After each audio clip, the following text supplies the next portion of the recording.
Question किया था कि अगर किसी के औलाद ना हो रही हो और मुस्तकबिल में भी कोई चांस ना हो तो ऐसे लोग क्या करें। देखें, पहली चीज़ तो ये कि सब्र करें और सब्र के साथ चलें। अल्लाह तबारक व तआला ने अज़ल से ही ये तक़सीम फरमा दी है।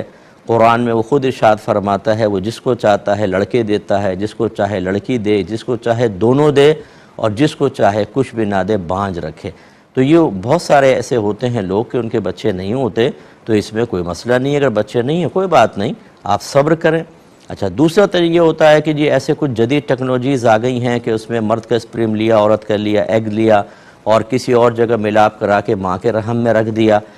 तो ये असल में इसके लिए सितर खोलना होता है और एक मर्द या एक औरत बग़ैर वजह शरई के किसी के सामने सितर नहीं खोल सकते हैं, ये याद रखें। और ये जो है ये इस तरह के टेस्ट ट्यूब बेबी वगैरह के मामलात के लिए सितर खोलना ये सही शरई ज़रूरत में आता ही नहीं है, लिहाजा गुनाहगार होंगे।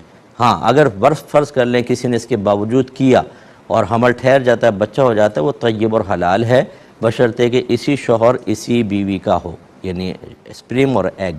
बाज़ ये पूछते हैं कि बीवी के एग्स बिल्कुल नहीं है, किसी और औरत का एग लेके शौहर के स्पर्म मिलाकर इस औरत के रहम में रख दिया जाए, बिल्कुल जायज़ नहीं है। इसी वजह से तो ज़िना हराम करार दिया गया था कि नसब मुश्तबे होगा और जुज़ियत और बादियत के गलत ताल्लुक़ कायम होंगे।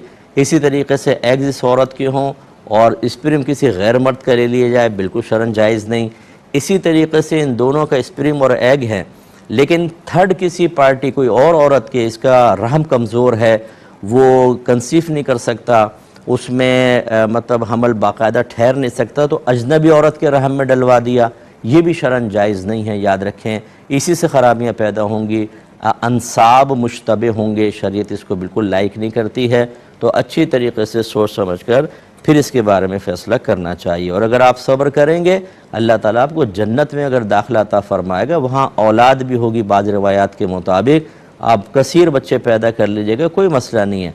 हर एक को दुनिया में हर चीज़ मर्ज़ी के मुताबिक मिल जाए ये ज़रूरी नहीं है, लेकिन मुझे ऐसे ऐसे लोग मिलते हैं जो बेचारे ख़ुद सब्र करने के लिए तैयार होते हैं, लेकिन अल्लाह ताला रहम फरमाए हमारी इन बहनों के ऊपर कि ये आकर टॉन्टिंग कर करके घर के माहौल ख़राब करती हैं। अभी तक बच्चा नहीं हुआ, कोई खुशखबरी नहीं है, और भाई पता नहीं क्या इसमें ख़राबी है, ये कह के निकल जाएंगे। बार बार एहसास दिलाना, ये मतलब ये कि नहीं होना चाहिए। हमारा इस्लामी मुल्क है, हम इस्लाम से ताल्लुक़ रखते हैं। बाहर के मुल्कों में देखें, अगर औलाद नहीं हो रही कोई बात नहीं, एक बेटी हुई कोई बात नहीं, बेटे की कोई तमन्ना नहीं है, बेटा हो गया चलो बहुत अच्छी बात है। वो लोग हर तरह के हालात से कंप्रोमाइज़ करने के लिए तैयार हैं, और हम शरीयत के तरीक़े पर चलने के लिए ना तैयार हैं, ना अपने रवैयों, अपने जज्बात, अपने एहसासात को उसके ताबे करने के लिए तैयार हैं। हमारी मर्ज़ी पूरी होनी चाहिए, मज़हब कुछ भी कहता रहो, तो इसलिए ये मुनासिब नहीं होता है।